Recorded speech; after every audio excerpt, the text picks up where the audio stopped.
know that anger is one of the most powerful yet highly misunderstood emotions? Anger is hardwired in us. It is natural and universal. Hence, we all get angry at one time or the other. There are, however, certain false assumptions about anger that makes it less adaptive than it should be. And so today, we'll be discussing some of these false assumptions. Please stay tuned. But before we continue, could you please like, share, and subscribe to my channel? See you on the other side. Assumption 1. Anger is a negative emotion. Fact. Anger is one way the body communicates a violation of healthy boundaries. It can be a moral response to injustice. And indeed, many social injustices were and are still being addressed by angry people. Also, anger can be a rational response to whatever threatens our personal safety or the safety of all that we cherish, making it an adaptive and a positive emotion. Anger only becomes a problem when it is felt too intensely, too frequently, and expressed inappropriately. Assumption 2. Anger should be controlled. The fact, anger as an emotion cannot be controlled. We cannot stop anger from happening. It is hardwired in us and emanates from the protective activities of the fight or flight response of our autonomic nervous system in response to a perceived threat. Like the ocean's wave, emotions rise, peak, and they start to fall. We can manage the intense energy generated by anger by learning to monitor and regulate this natural rhythm in body sensations, so we can control how we behave when angry. Anger is inherited and so can't be changed.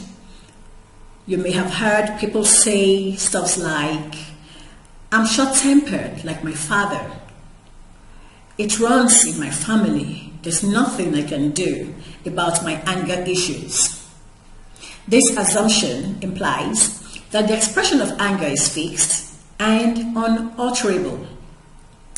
The fact, though the trait of anger can be inherited, how we express anger is learned. And we learn how we express anger from exposure to significant others in our environment, role models, people that we admire, and their responses to anger. And so if an aunt, a father, a mother, someone we admire expresses anger via aggressive behavior, and this individual gets results, then we want to see this as the way to go and as something to do when angry. And so we easily adopt that method of expressing anger. And so what this then means is that if we can learn to adopt aggressive behaviors in expressing anger, we can unlearn this and learn healthier and more appropriate responses to this feeling of anger. And so, while we cannot change an inherited anger trait, we can learn and unlearn how we express our anger. That's the fact. False assumption 4. Anger always leads to aggression. Anger is an emotion, while aggression is behavior, or what we may choose to do with anger at time. It is often assumed that anger is something that builds up and escalates to the point of an aggressive outburst. However, anger does not inevitably lead to aggression. Think about it. There must have been times when you were really angry at someone or something for whatever reason, but could not be aggressive, could not respond with aggression at that particular time, either because of the rules governing that particular environment where you find yourself. Or take, for instance, you're talking to your boss and you are angry. Oftentimes, you would not lash out aggressively at your boss. You are able to control how you respond to that boss at that particular time.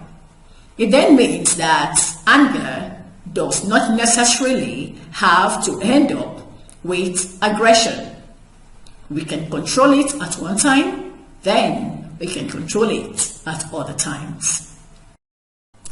The fifth and final false assumption I'll be talking about in this video is venting anger is healthy. Well, the belief that expression of anger via aggression targeted at inanimate objects such as punching on pillows or screaming the lungs out used to be popularly conceived as healthy and even therapeutic. Research studies from as far back as the 1970s, however, have found that venting anger aggressively does not actually help people release their pent-up rage. Rather, it simply makes them get better at being angry. In other words, venting anger in an aggressive manner reinforces aggressive behavior.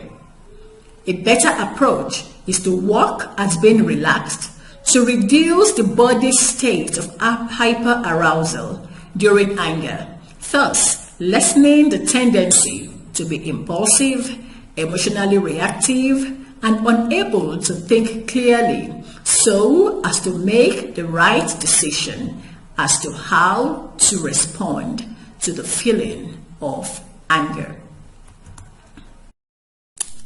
So, today, we've been able to learn that anger is adaptive, but if poorly managed, could be destructive.